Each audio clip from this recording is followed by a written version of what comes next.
understand how some of you keep walking around in this fool the Negro clothes that you wear. You know what the fool the Negro clothes is. Fool the Negro clothes is the clothes you wear to the gym and you wear it to Walmart.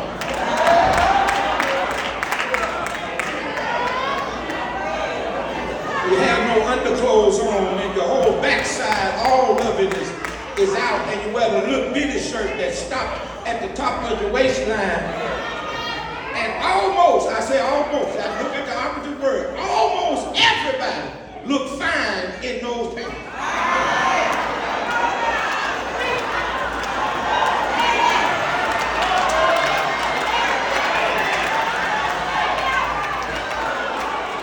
But when you pop that can of biscuits,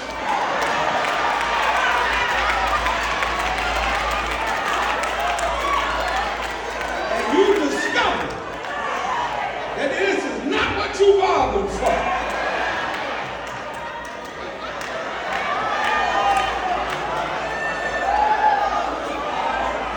I tell you, you're going to see it today. When you go to the store, you're going to say, that's no food to Negro. That's what my guys be talking about. That's that food in the Negro bag right there. That ain't real.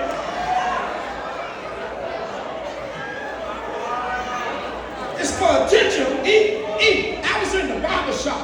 The young man is talking about ride-by service. I said, yeah, I want to ride by. I tried it, but I don't get along with the seat. I don't know how men are able to handle this. I ain't able to handle it. It bothers me. I drive it a couple of blocks. Hurts. It hurts bad. He says, you know you can get the pants with the butt pad in it.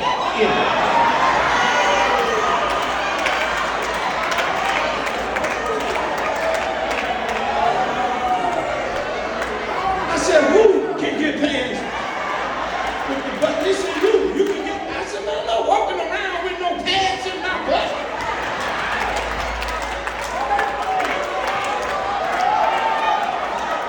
Oh no, we're going viral. If I see any man in here with pants, I'm pulling my phone. I said, look at this Negro right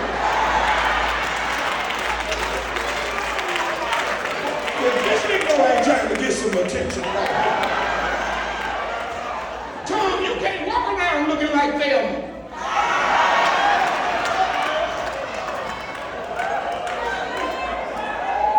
This stuff is for attention.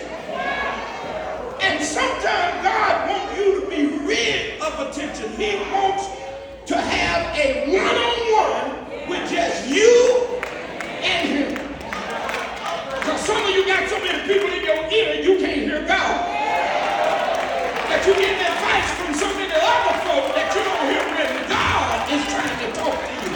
So God tells Jacob, I want to talk to you, and just you and I have some alone time. Ain't God all right? You know, we've struggled with all of this attention, and we got all of this stuff girding and guiding our minds. We become unstable. James 1:8 says that an unstable-minded man, so a double-minded man is unstable in all his ways.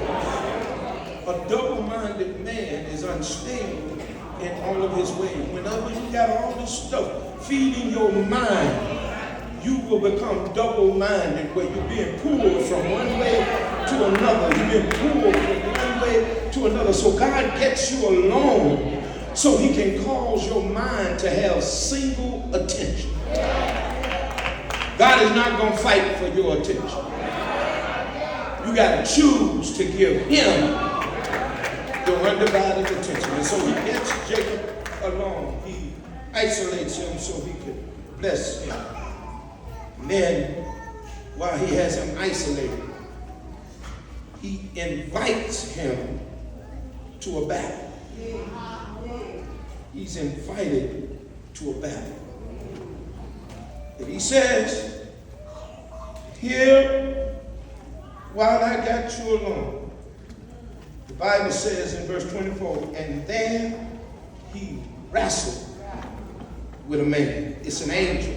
It's the pre-incarnated God, the pre-incarnated Jesus Christ. He wrestles with the angel of God. He literally wrestles with the angel of God. And I thought about this verse, that there's a difference in wrestling and boxing.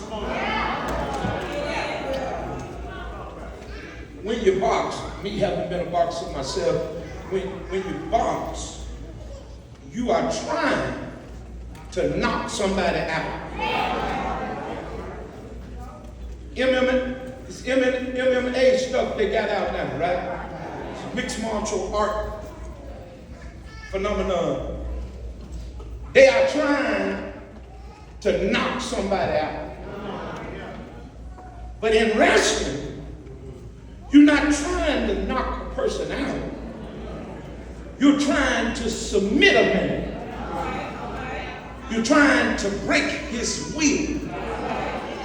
You're trying to pin him. You're trying to get on top and pin him so that your will supersedes his will.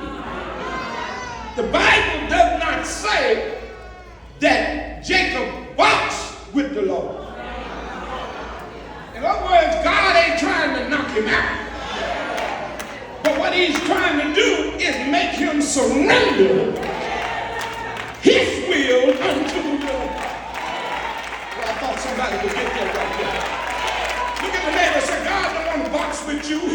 He'll wrestle with you so he can get you to surrender what you want to do so that you learn to do what he wants you to do. Ain't God all right? So God gets Jacob in this wrestling match so that he could change the nature of Jacob. God will wrestle with you so that he can change your nature. And as they are wrestling, the Bible said in verse 25, and when he saw that he prevailed not against him. In other words, God, the angel, was allowing Jacob to win. In other words, this boy had a strong will. Just like some of y'all sitting there now, you got a strong will. You know what to do right, but you have a will to do what you want to do. Talk back to me if you can. That Paul says, I know what good to do, but the evil that I ought not do is what